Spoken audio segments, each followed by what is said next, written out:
another great way to load the knee without actually loading the joint is working through a deadlifting motion and working into balance and stability so that we're stimulating those small muscles that surround the knee that maybe don't really have to work with a big global motion of a squat or a lunge or big movements like that. So we're going to take a single leg stance, a weight of some kind, dumbbell, kettlebell, it doesn't matter, into one hand, same hand as leg.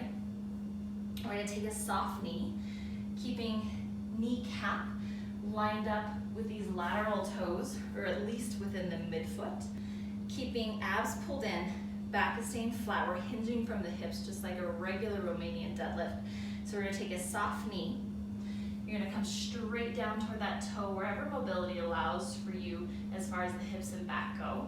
And you're coming straight up, curling and pressing and moving through that motion. If the toe has to touch down between, that's fine. The more you can work balance, the more stability you'll get through the ankle and knee. Okay. Remember, as you're pressing overhead, that you want to maintain this upright posture and not let yourself dive over, that we're keeping this nice long line throughout the movement. Both sides, 10 to 15 on each. So here we're going to look at an elevated curtsy lunge.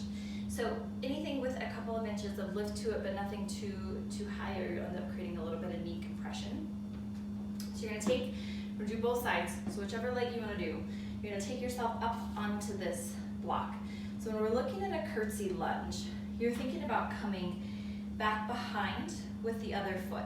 So as you come down into the lunge, the important pieces of this is that one, you're allowing your ankle to have the mobility out to this lateral side. So the knee's coming outside of the pinky toes.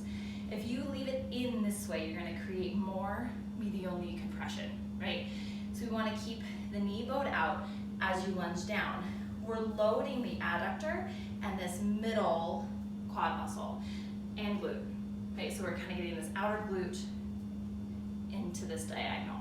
So we're going to lunge down, press up and out of it, and then just come into a small squat. You don't have to go too deep here, just enough to stimulate both middle quad, push up and over and back.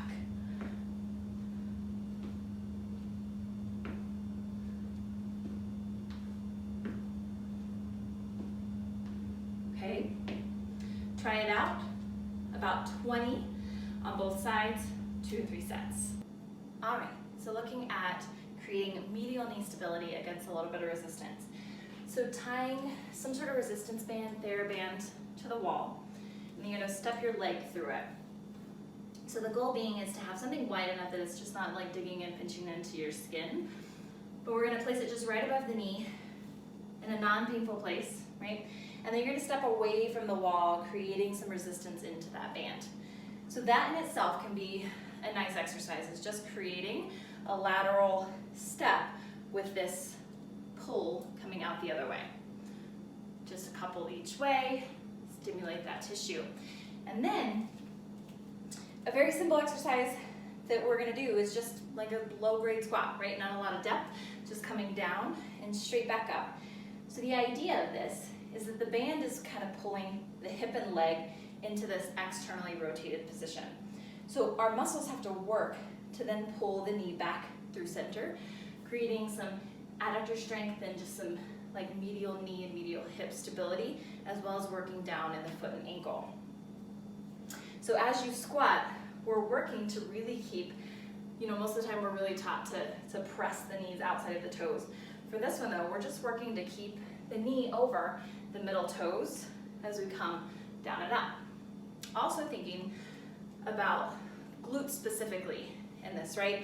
So you're gonna come down and pause as you work the stability, and then come out of it with power and come all the way to the top so that you're squeezing your butt rather than stopping short and staying in this forward hinge position.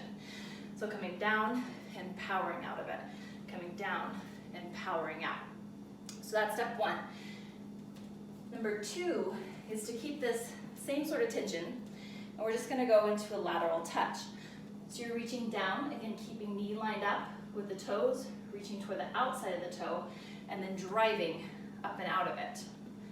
Okay, so we're reaching down and driving up, down and driving up. So this not only works on power through glutes and hamstrings, but it's also working on power stability through the middle part of the knee. Another great way to stimulate that same stability